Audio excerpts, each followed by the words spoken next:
আসসালামু আলাইকুম রহমতুল্লাহি ওবারাকাতুহু। মানে আমি এখানে যেখানে দাঁড়িয়ে আছি মানে আমার ঘাস ক্ষেতের এই যে হলো মূলত আমার ঘাস ক্ষেত। আর এই জায়গাটা মূলত বরট করা হয়েছে। আর এই জায়গাটা কেন বরট করা হয়েছে মানে এটা দিয়ে আজকে আপনাদের বলবো। মূলত আমার এই ঘাস ক্ষেতের মধ্যে এই জায়গা বাউন্ডারির মধ্যে আমার ছোট্ট কাকা কিন্তু এখানে বাড়ি করবে। বাড়ি করার জন্য কিন্তু আস্তে আস্তে এই মাটিগুলো কাটছে আর কি।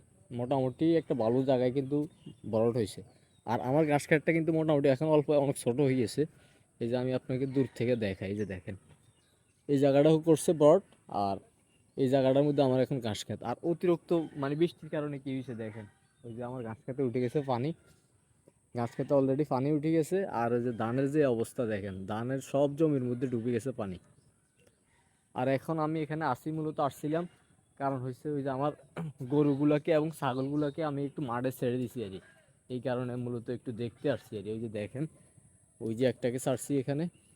আর এই যে ছাগলটাকে মানে আমার তো এই লাস্ট ছাগল বলতে এটাই আছে, আর কোনো ছাগল নাই। আর ওই যে দেখা যাচ্ছে দেখেন আরেকটা গরু। আর উইন্টারকে আপনাদেরকে আমি দেখাই, উইন্টার উইন্টার এখানে আছে। ওই যে দেখা যাচ্ছে দেখেন গাছের চিপা দিয়ে উইন্টারকে দেখা যায় ওই যে। আর একদম শেষ সীমানার মধ্যে উইন্টারকে দেখছেন, উইন্টার একদম শেষ সীমানার। আর আমি মূলত মানে এই কয়দিন কুকুরের এত পরিমাণ আক্রমণ, এই কারণে মূলত আমি আসলে দেখতে আসছি। মানে আমার সবগুলো ছাগলকে নষ্ট করছে মূলত কুকুরে। এই যে লাস্ট এই যে এই ছাগলটা আছে না, এটাকেও কিন্তু মূলত কুকুরে কামড় দিয়েছে। পরে ভ্যাকসিন দিছি, সরকারি হসপিটাল থেকে হসপিটাল নিয়েছি, নিয়ে ভ্যাকসিন দিছি, আরও বিভিন্ন ধরনের ওষুধ ব্যবহার করছি। এখন মোটামুটি সুস্থ আছে, কিন্তু তার পা একটার মধ্যে মানে পায়ের মধ্যে সমস্যা আছে।